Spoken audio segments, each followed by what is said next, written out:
Most of it I don't remember, but I can get you up to that empire. I think it was 2005.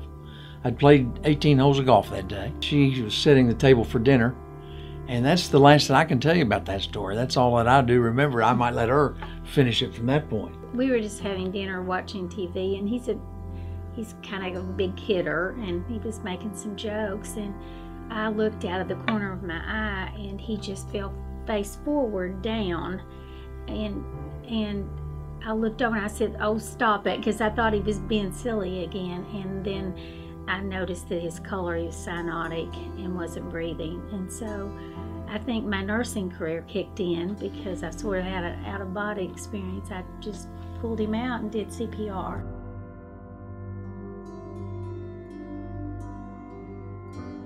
He developed Afib about 2 or 3 years ago. Atrial fibrillation is a arrhythmia where the atria have essentially disorganized, chaotic electrical activity, and it causes the ventricles to beat irregularly, often fast, and that can manifest with profound sudden fatigue, shortness of breath, rapid palpitations or heart action.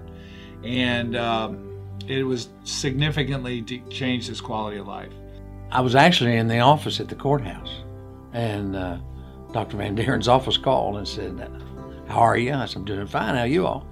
And she says, "Are you feeling okay?" And I said, "Very good." And she says, "Dr. Van Deren would like for you to come in this afternoon if you can." And I said, "What time?" She goes, "Oh, 3 or 4 o'clock will be fine." And this was like 10 in the morning. And I said, "I mean, do I need to come earlier? I can come now." She says, "Well, you're an Afib." And I did not know it. And then I kind of panicked. Well, I'll come now. There's a monitor there at home that does a 24-hour reading. And they picked up on it down here that showed that I had gone into this Afib here, unbeknownst to me completely. I started seeing symptoms of shortness of breath. So from that point on, I realized I know what Afib is. We were in the airport and getting ready to board a flight, and I'd parked the car, walked back a pretty good distance. And when I got back to the terminal, I asked, "Karen, I got to sit down. This is really, I've got a lot of Afib." And so we did. I recovered. We walked the length of the terminal. I said, "I got to sit down again." We said, So I said, "I'm not getting on that flight." He said, "I'm going to tell you to go ahead and get on your plane. You go ahead and you call me immediately." He said, "I don't care where you are, this or that, if this happens again." We went ahead with our flight and nothing happened. Had a good week. And upon coming back, we decided, John did, that our best avenue to fight this Afib was to do an ablation.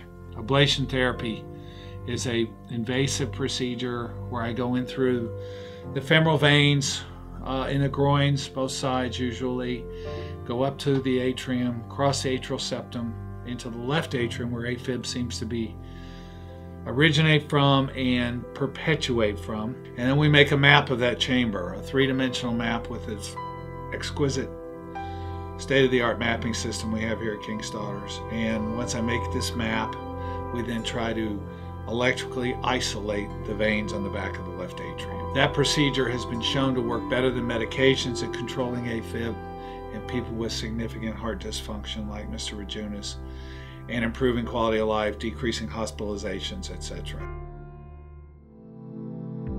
As far as having that Afib back,